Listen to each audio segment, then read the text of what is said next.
नमस्कार, आप देख रहे हैं दूरदर्शन किसान। मौसम खबर में आप सभी का स्वागत है। मैं हूं मोनालिसा। मौसम खबर में जानेंगे आने वाले दिनों में कहां हो सकती है बरसात, कहां रहेगा मौसम साफ। इसके अलावा जानेंगे बीते दिन क्या रही तापमान की स्थिति और जानेंगे पर्यटक स्थलों के मौसम के बारे में भी। लेकिन आइए सबसे पहले नजर डाल लेते हैं बड़ी खबरों पर। देखते हैं कि मौसम से जुड़ी हुई 5 बड़ी खबरें क्या है। सबसे पहले बात करते हैं आंध्र प्रदेश की। तो यहां के तटों पर काफी तेज हवाएं चलने के आसार बनते हुए नजर आ रहे हैं। इसके अलावा तमिलनाडु और पुडुचेरी की बात करें तो यहां कुछ जगहों पर भारी बारिश का अनुमान जताया जा रहा है। जम्मू कश्मीर में कुछ जगहों पर बारिश हो सकती है, साथ ही तेज हवाएं चलने के भी आसार बनते दिख रहे हैं। लद्दाख की बात करें तो यहां भी कहीं कहीं तेज हवाओं के साथ बारिश होने के आसार बनते दिख रहे हैं। इसके अलावा हिमाचल प्रदेश का रुख करें तो यहां इक्का दुक्का जगहों पर बादल बरसने के आसार बनते दिख रहे हैं। आइए अब आपको बता दें मौसम पूर्वानुमान के बारे में। तो पहले जान लेते हैं कि क्या भारत मौसम विज्ञान विभाग की तरफ से किसी तरह की चेतावनी जारी की गई है या नहीं, कहां पर नजर बनाए रखने की जरूरत है और कहां सावधान रहने की जरूरत है। तो जैसा कि इस मैप में आप देख पा रहे हैं, आपको बता दें कि तमिलनाडु पुडुचेरी में कहीं कहीं बिजली चमकने के साथ ही तेज हवाएं चल सकती हैं। ऐसे में नजर बनाए रखने की जरूरत है। इसके अलावा जम्मू कश्मीर और लद्दाख में भी बिजली चमकने के साथ ही तेज हवाओं का असर दिख सकता है, यहां भी नजर बनाए रखें। इसके अलावा अगर तटीय आंध्र प्रदेश की बात करें तो यहां पर भी तेज हवाएं चलने के आसार बनते हुए दिख रहे हैं, यहां भी नजर बनाए रखने की जरूरत है। देश के जो बाकी तमाम हिस्से हैं वहां के लिए फिलहाल कोई चेतावनी नहीं है। बारिश पूर्वानुमान की बात कर लेते हैं। सबसे पहले नजर डाल लेते हैं उत्तर भारत पर। तो आपको बता दें कि जम्मू कश्मीर और लद्दाख में कहीं कहीं बारिश की संभावना बनती हुई दिख रही है, साथ ही हिमाचल प्रदेश में भी कहीं कहीं बरसात हो सकती है। इसके अलावा पंजाब, हरियाणा, दिल्ली में बारिश के लिहाज से मौसम साफ रहेगा। उत्तराखंड में भी बारिश के आसार नहीं है और उत्तर प्रदेश की बात करें तो यहां पर भी फिलहाल बारिश के आसार बनते नजर नहीं आ रहे हैं। रुक करते हैं पूर्वोत्तर और पूर्वी भारत का। अरुणाचल प्रदेश में कहीं कहीं पर बारिश हो सकती है। इसके अलावा जो बाकी पूर्वोत्तर का हिस्सा है यहां बारिश के लिहाज से मौसम साफ रहेगा। इसके साथ ही बिहार, झारखंड, ओडिशा, गांगे पश्चिम बंगाल और उप हिमालय पश्चिम बंगाल और सिक्किम में भी बारिश के आसार फिलहाल नहीं है। रुक करें दक्षिण भारत का, तो यहां तटीय आंध्र प्रदेश में कहीं कहीं बरसात हो सकती है। रायलसीमा में भी कहीं कहीं बारिश हो सकती है। तमिलनाडु, पुडुचेरी और केरल में भी कहीं कहीं बरसात के आसार है और अंडमान निकोबार द्वीप समूह में भी बारिश के आसार बनते दिख रहे हैं। इसके अलावा तेलंगाना और कर्नाटक में बारिश के लिहाज से मौसम साफ रहेगा। वहीं राजस्थान में भी बरसात के आसार फिलहाल नहीं है। मध्य प्रदेश और छत्तीसगढ़ में भी बारिश के लिहाज से मौसम साफ रहेगा। कोंकण, गोवा, मध्य महाराष्ट्र, मराठवाड़ा और विदर्भ की बात करें तो यहां भी बारिश की संभावना नहीं है। साथ ही गुजरात, सौराष्ट्र, कच्छ में भी बारिश के लिहाज से मौसम साफ रहेगा। तो ये तो बात हुई मौसम पूर्वानुमान में। बारिश के पूर्वानुमान के बाद बता दें आपको पिछले 24 घंटों के दौरान देश में कैसा रहा मौसम का मिजाज। सबसे पहले उत्तर भारत की बात करें तो जम्मू कश्मीर और लद्दाख में बरसात हुई है कई जगहों पर, साथ ही तेज हवाओं का असर भी दिखा है। इसके अलावा हिमाचल प्रदेश में भी कहीं कहीं बारिश हुई है और तेज हवाएं चली है। उत्तराखंड, पंजाब, हरियाणा में भी कहीं कहीं बरसात हुई है। साथ ही पश्चिमी उत्तर प्रदेश में भी कहीं कहीं बरसात देखी गई है। पूर्वी राजस्थान में भी पिछले 24 घंटों के दौरान कुछ जगहों पर बरसात हुई है। इसके अलावा पूर्वोत्तर में अरुणाचल प्रदेश का रुख करें तो यहां भी पिछले 24 घंटों के दौरान कहीं कहीं बारिश हुई है। साथ ही उप हिमालय पश्चिम बंगाल और सिक्किम में भी बरसात हुई है पिछले 24 घंटों के दौरान। तो यहां पर भी कुछ जगहों पर बादल बरसे हैं। इसके अलावा अगर दक्षिण भारत का रुख करें तो यहां पर हम देख रहे हैं कि तमिलनाडु, पुडुचेरी में कुछ जगहों पर पिछले 24 घंटों के दौरान बादल बरसे हैं, यानी कि बरसात हुई है। जी हाँ, तो ये तो दक्षिण भारत की भी बात हुई है। यहां पर तमिलनाडु, पुडुचेरी में पिछले 24 घंटों के दौरान बारिश हुई है। इसके अलावा उत्तर भारत में भी कुछ जगहों पर बरसात हुई है। मध्य भारत की बात करें तो पूर्वी मध्य प्रदेश और पश्चिमी मध्य प्रदेश में पिछले 24 घंटों के दौरान बारिश हुई है। साथ ही पूर्वी मध्य प्रदेश में पिछले 24 घंटों के दौरान तेज हवाओं का असर भी कुछ जगहों पर नजर आया है। तो ये तो हुए पिछले 24 घंटों के मौसम की बात और इसी के साथ यहां पर हम रुकेंगे एक छोटे से ब्रेक के लिए और ब्रेक के बाद जानेंगे पूरे देश में कैसी रही तापमान की स्थिति। आप बने रहें दूरदर्शन किसान पर।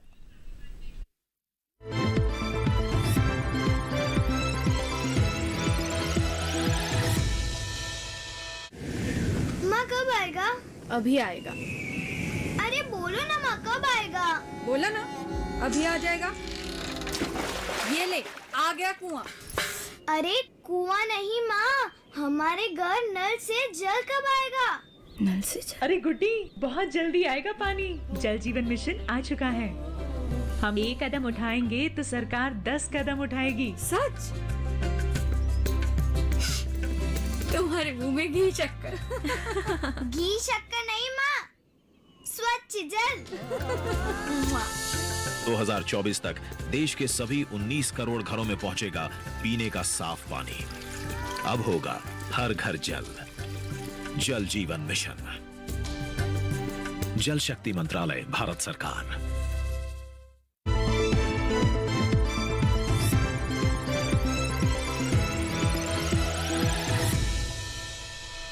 ब्रेक के बाद आप सभी का फिर से स्वागत है। आप देख रहे हैं मौसम खबर। आइए मौसम खबर में आगे बढ़ते हैं और अब बात करते हैं तापमान की। देखते हैं देश के अलग अलग इलाकों में अधिकतम और न्यूनतम तापमान की स्थिति क्या रही। सबसे पहले जानते हैं कि क्या तापमान में किसी तरह का कोई खास बदलाव आया है कि नहीं। ऐसे में अगर अधिकतम तापमान पर सबसे पहले नजर डालें तो आपको बता दें अरुणाचल प्रदेश, असम, मेघालय में अधिकतम तापमान सामान्य के मुकाबले 3 से 5 डिग्री ज्यादा दर्ज किया गया। जी हाँ, तो यहाँ पर अधिकतम तापमान में कुछ बढ़ोतरी देखी जा रही है और सामान्य से 3 से 5 डिग्री ज्यादा यहाँ का तापमान रहा है। वहीं बात करें केरल की और तटीय कर्नाटक की, तो यहाँ पर अधिकतम तापमान सामान्य से 3 से 5 डिग्री ज्यादा रहा है। साथ ही लक्षद्वीप में भी इसी तरह का तापमान दर्ज किया गया। वहीं अगर बात करें कोंकण गोवा की, तो यहाँ अधिकतम तापमान सामान्य से 3 से 5 डिग्री ज्यादा रहा है। साथ ही सौराष्ट्र और कच्छ में भी अधिकतम तापमान की यही स्थिति रही है, यानी कि सामान्य से 3 से 5 डिग्री ज्यादा यहाँ अधिकतम तापमान दर्ज किया गया। बात करते हैं पश्चिमी उत्तर प्रदेश की, तो यहां पर अधिकतम तापमान सामान्य से 1 से 3 डिग्री ज्यादा दर्ज किया गया। साथ ही हरियाणा में भी इसी तरह का तापमान रहा है। अधिकतम तापमान सामान्य से 1 से 3 डिग्री ज्यादा रहा है। वहीं अगर पश्चिमी मध्य प्रदेश और पूर्वी मध्य प्रदेश की बात करें तो यहां पर अधिकतम तापमान सामान्य के मुकाबले 1 से 3 डिग्री ज्यादा दर्ज किया गया, यानी कि यहां पर भी अधिकतम तापमान में बढ़ोतरी है। जबकि ओडिशा में भी अधिकतम तापमान सामान्य के मुकाबले 1 से 3 डिग्री ज्यादा दर्ज किया गया। तो देश के ये कुछ हिस्से हैं जहां पर अधिकतम तापमान में कुछ बढ़ोतरी देखी जा रही है।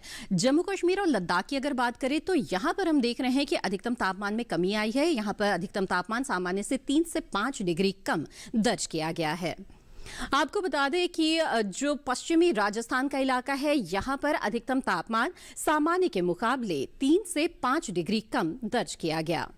वहीं अगर बात करें सबसे ज्यादा तापमान की मैदानी इलाकों में, तो तेलंगाना के नलगोंडा में अधिकतम तापमान रहा है 38.5 डिग्री सेल्सियस।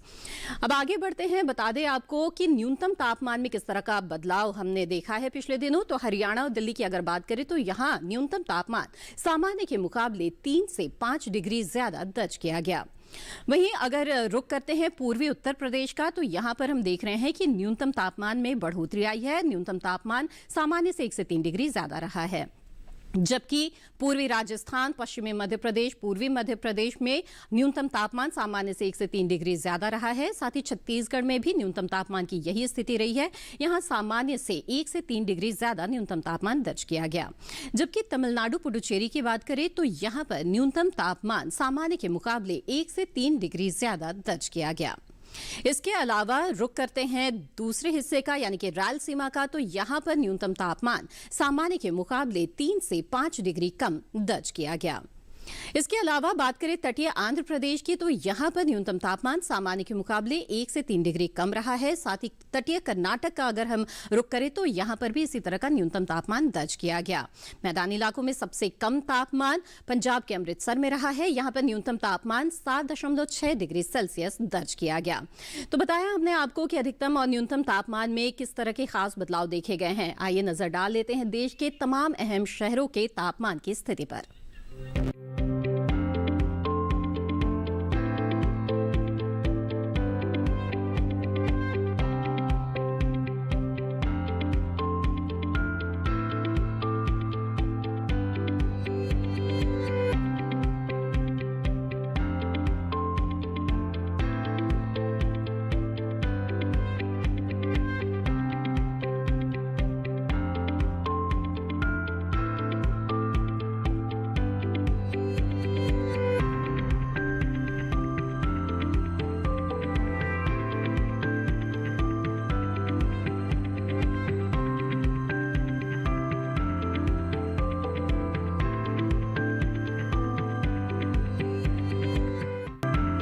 पूरे देश भर के तापमान की स्थिति को जानने के बाद यहां पर लेंगे एक छोटा सा ब्रेक और ब्रेक के बाद बात होगी वायु की गुणवत्ता और पर्यटक स्थलों के मौसम के बारे में। आप बने रहें दूरदर्शन किसान पर।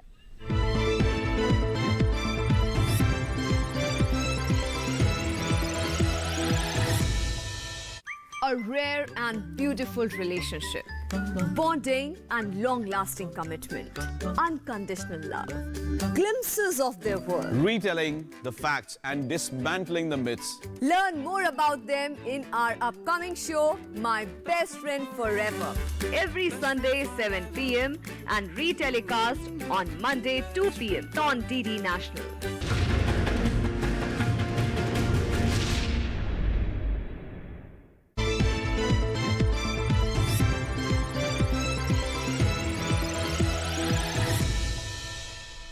ब्रेक के बाद आप सभी का फिर से स्वागत है। आप देख रहे हैं मौसम खबर। मौसम खबर में आइए अब आगे बढ़ते हैं और जानते हैं आपके शहर के वायु की गुणवत्ता के बारे में। जी हां, वायु गुणवत्ता सूचकांक के आधार पर हम ये जान पाते हैं कि किसी शहर की वायु की गुणवत्ता किस तरह की है।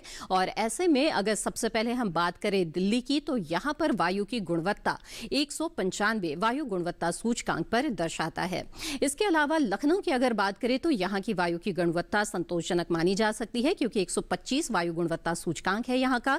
जबकि पटना की अगर बात करें तो यहाँ की वायु थोड़ी खराब श्रेणी में आती है, 219 वायु गुणवत्ता सूचकांक है।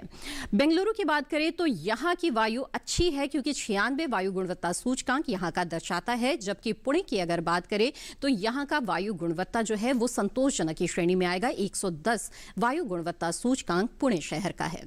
हैदराबाद की बात करें तो यहाँ पर भी वायु अच्छी है, 96 वायु गुणवत्ता सूचकांक हैदराबाद का दर्शा रहा है। जबकि कोलकाता की बात करें तो यहाँ की वायु की गुणवत्ता थोड़ी सी खराब हो गई है और 206 वायु गुणवत्ता सूचकांक कोलकाता का है। मुंबई की वायु संतोषजनक मानी जा सकती है, 164 वायु गुणवत्ता सूचकांक मुंबई का है। आगे बढ़ते हैं और अब जान लेते हैं पर्यटक स्थलों के अगले 4 दिनों के मौसम के बारे में। पहले बात करते हैं असम के जोरहाट की। यहाँ पर अगले 4 दिनों के दौरान बादलों की लुकाछिपी चलती रहेगी। शनिवार को अधिकतम तापमान जहां 31 डिग्री सेल्सियस रहेगा, न्यूनतम 13, तो उसी तरह रविवार को 1 डिग्री की कमी अधिकतम तापमान में आएगी, 30 डिग्री रहेगा अधिकतम तापमान, जबकि न्यूनतम 13। और सोमवार मंगलवार को तापमान में और भी कमी आ रही है, 29 डिग्री सेल्सियस अधिकतम तापमान रहेगा और बादल छाए रहेंगे। गुजरात के भुज की बात करें तो यहाँ शनिवार को मौसम साफ नजर आ रहा है। यहाँ पर अधिकतम तापमान 35 और न्यूनतम 18 डिग्री सेल्सियस रहेगा, जबकि रविवार को तापमान इसी तरह का रहेगा, लेकिन बादल छा सकते हैं। वहीं सोमवार मंगलवार को मौसम बिल्कुल साफ रहेगा और अधिकतम तापमान जहां 35 से 36 के बीच रहेगा, तो न्यूनतम 17 से 18 के बीच रहेगा और मौसम बिल्कुल साफ रहेगा। बारिश की संभावना यहां नहीं है। आगे बढ़ते हैं, बात करते हैं हिमाचल प्रदेश के कुल्लू की। तो यहां पर शनिवार को हम देख रहे हैं कि बादल छा सकते हैं, 19 से 8 के बीच तापमान की स्थिति रहेगी। रविवार और सोमवार को बिजली चमकने के साथ ही कुछ जगहों पर बरसात भी हो सकती है। अधिकतम तापमान 16 से 9 रविवार को, 15 से 4 सोमवार को। वहीं मंगलवार को तापमान में थोड़ी सी बढ़ोतरी आएगी, 17 से 3 के बीच तापमान रहेगा, लेकिन बादल यहां पर छा सकते हैं। आगे बढ़ते हैं, बता दें आपको जम्मू कश्मीर के उधमपुर के बारे में। यहां पर शनिवार को बादल छा सकते हैं और 21 से 10 के बीच यहां का तापमान रहेगा। रविवार को बरसात की संभावना बनती हुई दिख रही है, 20 से 10 के बीच यहां की तापमान रहेगी। वहीं पर सोमवार को हम देख रहे हैं कि बिजली चमकने के साथ बरसात भी हो सकती है, तापमान में और कमी आएगी, 19 से 10 के बीच यहां का तापमान रहेगा। और मंगलवार को भी बरसात के आसार बनते हुए दिख रहे हैं, 21 से 9 के बीच यहां तापमान की स्थिति रहेगी। लद्दाख के लेह की बात करें तो यहां पर बादलों की लुकाछिपी चलेगी अगले 4 दिनों के बीच। जहां तक तापमान की बात है तो शनिवार को 5 से -6 के बीच तापमान रहेगा। रविवार, सोमवार और मंगलवार को अधिकतम तापमान में 1 डिग्री की कमी आएगी। अधिकतम तापमान जहां 4 डिग्री सेल्सियस रहेगा, तो न्यूनतम तापमान -5 तक जा सकता है और बादल छाए रहेंगे अगले 4 दिनों के दौरान। जी हां, आगे बढ़ते हैं अब और रुख करते हैं पंजाब के मुक्तसर की। यहां की बात करें तो यहां पर भी बादलों की स्थिति बनती हुई नजर आ रही है। शनिवार को जहां अधिकतम तापमान 30 डिग्री सेल्सियस, न्यूनतम 15.4 डिग्री सेल्सियस रहेगा, तो वहीं रविवार को 31.1 डिग्री और न्यूनतम तापमान 17.4 डिग्री सेल्सियस रहेगा। सोमवार और मंगलवार को भी तापमान में हम देख रहे हैं कि लगातार उतार चढ़ाव आ रहा है, 31 और 33 डिग्री सेल्सियस रहेगा और बादल लगातार छाए रहेंगे। आइए आगे बढ़ते हैं और बात करते हैं उत्तर प्रदेश के गोरखपुर की। तो यहाँ पर शनिवार के दिन हम देख रहे हैं कि तेज हवाएं चलने के आसार बनते हुए दिख रहे हैं। अधिकतम तापमान 29, न्यूनतम तापमान 15 रहेगा। तो वहीं जो रविवार है उस दिन 1 डिग्री की बढ़ोतरी आएगी अधिकतम तापमान में और 30 से 16 के बीच तापमान रहेगा। मौसम बिल्कुल साफ नजर आ रहा है। सोमवार मंगलवार को भी मौसम बिल्कुल साफ है, बारिश की संभावना नहीं है। तापमान में लगातार बढ़ोतरी आती जाएगी। आगे बढ़ते हैं, बात करते हैं उत्तराखंड के औली की। तो यहाँ पर शनिवार रविवार को बादल छा सकते हैं। अधिकतम तापमान 18.8, न्यूनतम 7.7 शनिवार को रहेगा। रविवार को 19.4 और 8.8 रविवार को रहेगा। सोमवार को मौसम खुलता हुआ यहाँ पे दिख रहा है। 20.1 से 6.4 के बीच यहाँ पर तापमान रहेगा। मंगलवार को तापमान में बढ़ोतरी आएगी। 21.3 से 6.5 के बीच तापमान रहेगा। आगे बढ़ते बात करते हैं पश्चिम बंगाल के दार्जिलिंग की। यहाँ पर खूबसूरत शहर है और यहाँ पर जाने का अगर आप मन बना रहे हैं तो शनिवार को आपको बता दें कि बिजली चमकने के साथ ही बारिश हो सकती है। इसके अलावा रविवार को बादल छाए रहेंगे, लेकिन सोमवार मंगलवार के दिन मौसम बिल्कुल साफ है और तापमान भी बहुत ही सुहाना नजर आ रहा है। 16-17 के बीच अधिकतम तापमान रहेगा। न्यूनतम तापमान 10 डिग्री सेल्सियस रहेगा। तो सोमवार और मंगलवार का दिन बेहद ही अच्छा है दार्जिलिंग का, अगर आप रुक करना चाहते हैं तो ये तो बात हुई पर्यटक स्थलों के मौसम के बारे में। अब बात करते हैं खेती किसानी की। जी हाँ, मौसम की भूमिका यहाँ भी बहुत ही अहम होती है। ये समय जो है कई जगहों पर फसलें तैयार है और कटाई चल रही है, तो कुछ जगहों पर कुछ फसलों की बुआई का भी समय चल रहा है। ऐसे में फिलहाल गुजरात, मध्य प्रदेश और छत्तीसगढ़ के किसान कौन कौन से कृषि कार्य कर सकते हैं, आइए जानते हैं इस रिपोर्ट में।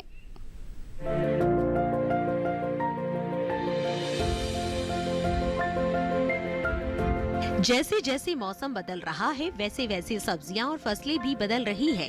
ये मौसम गर्मियों के मौसम की सब्जियों की बुआई के लिए खास है। मध्य प्रदेश की बात करें तो यहाँ के सतपुड़ा पठार क्षेत्र में कद्दू वर्गीय सब्जियों की बुआई जारी रखे। मध्य प्रदेश के विंध्य पठार इलाके में टमाटर, बैंगन, फूल गोभी और पत्ता गोभी जैसी सब्जियों की पौध तैयार करने का काम करे। साथ ही गुजरात के दक्षिणी हिस्सों में अगेती चने की कटाई जारी रखे। दक्षिणी गुजरात के किसान बैंगन, टमाटर और मिर्च की तुड़ाई समय पर करते रहे। वहीं उत्तरी गुजरात में जीरे और सरसों की कटाई का काम करे। साथ ही आलू की खुदाई और अरंडी की तुड़ाई का काम भी करे। सौराष्ट्र और कच्छ में ग्रीष्मकालीन तिल, मूंग और उड़द की बुआई करे। यहाँ के किसान इन दिनों भिंडी और कद्दू वर्गीय सब्जियां भी लगा सकते हैं। छत्तीसगढ़ के मैदानी हिस्सों में कद्दू वर्गीय सब्जियों के अलावा पत्तेदार सब्जियां बोए। यहाँ बस्तर पठार इलाके में ग्रीष्मकालीन सब्जियों की रुपाई का काम करे। छत्तीसगढ़ में इन दिनों भिंडी भी बोने का समय है। इतना ही नहीं, छत्तीसगढ़ के बस्तर पठार क्षेत्र में जिमीकंद या सूरन की बुआई भी कर सकते हैं। आइए मौसम खबर में आगे बढ़ते हैं, बात करते हैं आज की फसल की। लोबिया है आज की फसल, जिसकी बुआई का ये बिल्कुल उपयुक्त समय चल रहा है। खास तौर पर उत्तर भारत में इसकी बुआई की तैयारियां किसान कर रहे हैं। लोबिया देश के कई हिस्सों में उगाई जाती है, खास तौर पर उत्तर प्रदेश, मध्य प्रदेश, इसके अलावा केरल, कर्नाटक और तमिलनाडु में भी इसकी खेती की जाती है। आइए जानते हैं लोबिया की खेती से जुड़ी हुई कुछ अहम बातें। लोबिया के लिए 21 से 35 डिग्री सेंटीग्रेड तापमान की जरूरत होती है। दोमट मिट्टी इसके लिए सबसे बेहतर मानी जाती है, लेकिन बलुई दोमट मिट्टी में भी इसकी खेती की जा सकती है। इसके अलावा बरसात के मौसम में ढालू जमीन में भी इसे बोया जा सकता है। जिस खेत में लोबिया बोना चाहते हैं उसमें पानी निकलने की उचित व्यवस्था होनी चाहिए। 1 हेक्टेयर में कितना बीज डालना है ये इस बात पर निर्भर है कि आप किस मकसद से इसे बो रहे हैं। फलियों के लिए 20 से 25 किलो, दाने के लिए 30 से 35 किलो और हरे चारे के लिए 35 से 40 किलो बीज प्रति हेक्टेयर लगेगा। दाने और फलियों के लिए कतार में बीज बोए, जबकि हरी खाद के लिए बीज को खेतों में छिड़क दे। लोबिया के लिए 10 से 15 किलो नाइट्रोजन और 20 किलो फास्फोरस प्रति हेक्टेयर की दर से बुआई से पहले ही डाल दे। बुआई के 20 से 25 दिन बाद खेत की निराई गुड़ाई कर ले। ज्यादा खरपतवार उगने पर दोबारा निराई गुड़ाई करे। लोबिया में सूत्रकृमि और पीला रोग का खतरा रहता है। पीला रोग को मोजेक भी कहा जाता है। रोकथाम के लिए ग्रीष्मकालीन लोबिया में ज्वार की मिश्रित फसल ले। लोबिया में माहू और फली भेदक कीट का भी खतरा रहता है। फसलों में लगने वाले इन रोगों और कीटों से बचाव के लिए किसान विशेषज्ञों की सलाह से उचित दवाओं का छिड़काव करें। तो ये थी लोबिया की खेती से जुड़ी हुई कुछ खास बातें जिनका ध्यान रख के आप लोबिया की अच्छी पैदावार हासिल कर सकते हैं। इसी के साथ मौसम खबर में आज बस इतना ही। उम्मीद है मौसम खबर से आपको मदद मिल रही होगी। मौसम खबर को आप दूरदर्शन किसान के YouTube चैनल पर भी देख सकते हैं। इसके लिए बस आपको टीवी स्क्रीन पर दिखाए जा रहे इस QR कोड को स्कैन करना है। मौसम का ताजा हाल और कृषि सलाह के साथ फिर होंगे हाजिर। तब तक के लिए दीजिए इजाजत। आप बने रहें दूरदर्शन किसान पर। नमस्कार।